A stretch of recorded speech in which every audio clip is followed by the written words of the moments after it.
Over to you Rajiv, complete करिए। राजीव अपनी बात पूरी करिए। राजीव रंजन।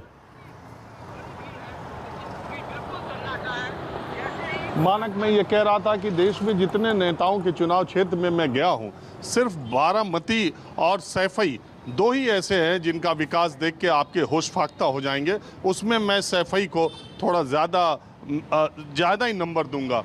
देखिए, मुलायम सिंह यादव को जितना मैंने समझा है और जो दो वरिष्ठ पत्रकारों ने अभी बात रखी, मुलायम सिंह यादव में जो सबसे बड़ी चीज़ थी कि वो बहुत ही लोकतांत्रिक व्यक्ति थे।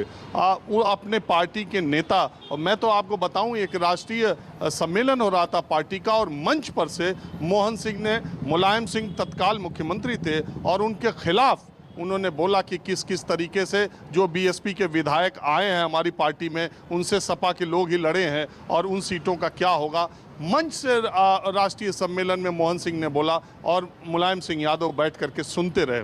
अब आजकल पार्टियों में ये परिपाटी नहीं है, ना कोई नेता है जिसके खिलाफ उसकी पार्टी में अगर कोई नेता सार्वजनिक तौर पर बोल दे तो वो 1 मिनट बर्दाश्त कर पाए। अब वन मैन हीरोशिप चल रही है। नेता नहीं, अब नायक की तरह नेता मौजूद होते हैं। वो अकेले हाथ हिलाते हैं और पूरा मजमा उनके तरफ हाथ हिलाता है। मुलायम सिंह यादव ने अपनी पूरी ज़िंदगी में किसी मंच पर अकेले हाथ नहीं हिलाया। छोटे से बड़े नेता वो हाथ पकड़ के उठा के ले आते थे और जितने मंच पर नेता रहते थे सबके साथ वो इस तरह का व्यवहार करते थे। पत्रकारों के साथ भी उनका यही व्यवहार था। उनके खिलाफ लिखने, बोलने, पढ़ने वाले पत्रकारों के साथ कभी उन्होंने अभद्रता की हो या कभी तरेर के आंखें देखी हो, ऐसा कोई उदाहरण नहीं मिलता है। दूसरी बात, मैंने एक बार मानक, मैं आपके शो में ये बात कहता हूँ, मैंने एक बार सीधे मुलायम सिंह यादव से पूछा था कि आपको इस बात का अंदाज़ा है कि आपने यादवों का कितना पक्ष लिया है और आप पर जातिवादी होने का कितना आरोप लगता है और आपने यादवों के लिए पक्षपात किया है। लोग ऐसी बातें कहते हैं। पहली बात तो इस तरह के सवाल आज के नेता से पूछ दे तो शायद आपको वो तुरंत ही भगा दे वहाँ से। लेकिन मुलायम सिंह यादव ने मुझसे कहा कि बात तुम्हारी बिल्कुल ठीक है, लेकिन तुम एक बात बताओ, इतने दिन से तुम हमारी पार्टी देख रहे हो, ये बहुत साल पहले की बात है, अमर सिंह, नरेश अग्रवाल, बेनी प्रसाद वर्मा, आजम खान, जनेश्वर मिश्रा, ब्रिजभूषण तिवारी, ये सारे मेरे जो बड़े नेता हैं, उनका महत्व किसी भी मेरी पार्टी के यादव नेता से ज़्यादा है, ये तुमने देखा है। और मैं इनकी बातें, मोहन सिंह, कपिल देव सिंह, उन्होंने बहुत सारे नाम गिनाए और उन्होंने कहा कि इनका महत्व ज़्यादा है, मैं इनकी बात ज़्यादा मानता हूँ। लेकिन हाँ, मैं यादवों को जोड़ करके रखता हूँ क्योंकि मैं ये मानता हूँ कि भारत की राजनीति में किसी धर्म और जाति के लोगों ने उतना समर्थन नहीं दिया है जितना उत्तर प्रदेश के यादव मेरा समर्थन करते हैं। इसलिए मुझे उनको जोड़ के रखना है। देखिए, मैंने उनसे एक बार ये भी पूछा था कि आप अपराधियों को टिकट देते हैं, अपराधियों को प्रश्रय देते हैं। उन्होंने कहा जीतने वाले को,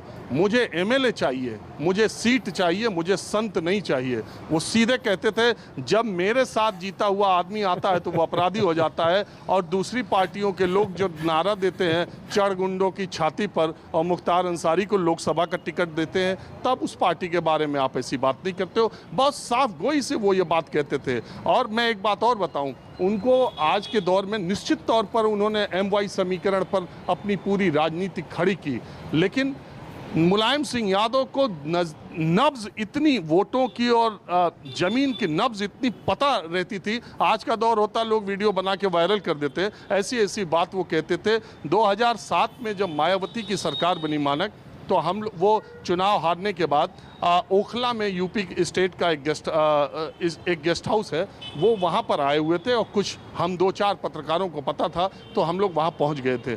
उन्होंने सीधे से हार हो गई थी, वो ठीक है, उन्होंने कहा हार जीत लगी रहती है, मैं सत्ता में कितना ही रहा हूँ, लेकिन एक बात तो तय, इस चुनाव में मुझे एक बात पता चल गया कि मुसलमान पूरे तौर पे मुलायम सिंह के साथ नहीं है। मेरा नाम मुल्ला मुलायम तो रख दिया, लेकिन जब तक मुसलमानों को बीजेपी से थ्रेट नहीं होगा तब तक वो एकजुट होकर कहीं वोट नहीं देंगे। दरअसल उस बार मायावती ने मुसलमानों को टिकट दे दिया था और मायावती की पूर्ण बहुमत की सरकार बन गई थी और वोट स्प्लिट हो गए थे। तब उन्होंने कहा था, तब उन्होंने एकदम सीधे तौर पर कहा था कि ऐसा नहीं है कि वो मेरे साथ है। और अभी इसी चुनाव में 2022 का चुनाव, उसके पहले उनके एक सहयोगी ने मुझसे बड़ी इंपॉर्टेंट बात की। उन्होंने कहा कि मुलायम सिंह को मुल्ला मुलायम का नाम तो दिया गया, लेकिन मुलायम सिंह को मुसलमानों का उतना वोट कभी नहीं मिला जितना अखिलेश यादव को इस बार मिल रहा है।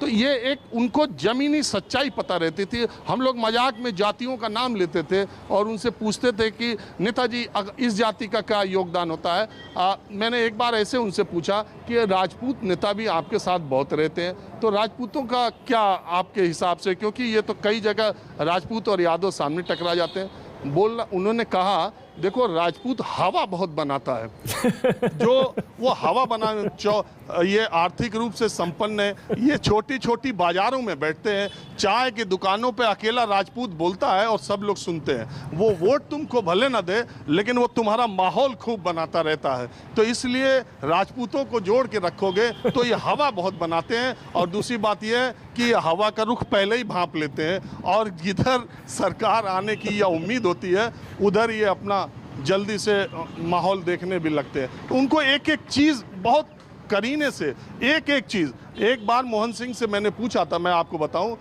बहुत सारे लोग ये मानते हैं कि मुलायम सिंह यादव उत्तर प्रदेश के अकेले नेता हैं जो हेलीकॉप्टर से ही बता देते थे कि अब औरैया ख़त्म हो गया, अब इटावा शुरू हो गया, अब इटावा ख़त्म हो गया, अब मैनपुरी शुरू हो गया, अब मैनपुरी ख़त्म हो गया, अब कन्नौज शुरू हो गया, फिरोज़ाबाद शुरू हो गया, फर्रुखाबाद, अब आजमगढ़ यहाँ ख़त्म हो रहा है, अब देखो गाजीपुर। उनको खेत का, नदी का, तालाब का ऐसा अंदाज़ा था कि वो खेत के हिसाब से, रास्तों के हिसाब से उनको अंदाज़ा लग जाता था कि वो किस जगह पे पहुंचते। एक और मानक बात बताऊं, यह क्या ज़बरदस्त आदमी थे कि अमिताभ बच्चन, एक तरफ तो सदी के महानायक अमिताभ बच्चन, संजय दत्त, जया प्रदा, जया बच्चन, मनोज तिवारी, न जाने कितने बॉलीवुड के एक्टर्स को उन्होंने जोड़ा, राज बब्बर को सबसे पहले बॉलीवुड के लोगों को जोड़ा।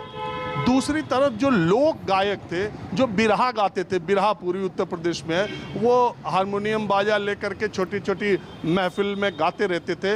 उन लोक गायकों को कैसे संरक्षित किया जाए, इसके लिए उन्होंने यश भारती लोक कलाकारों को, छोटे छोटे कलाकारों को, खिलाड़ियों को, कैसे उनका जीवन ठीक से चले। हालांकि बाद में अखिलेश यादव ने यश भारती को रेवड़ी की तरह बांट दिया, लेकिन मैं आपको बताऊं, मोहम्मद शाहिद हॉकी का जादूगर खिलाड़ी थे, बनारस के रहने वाले थे। हालांकि वो रेलवे में नौकरी पा गए थे, उनकी स्थिति ठीक नहीं थी, खुद आदतें भी ठीक नहीं थी।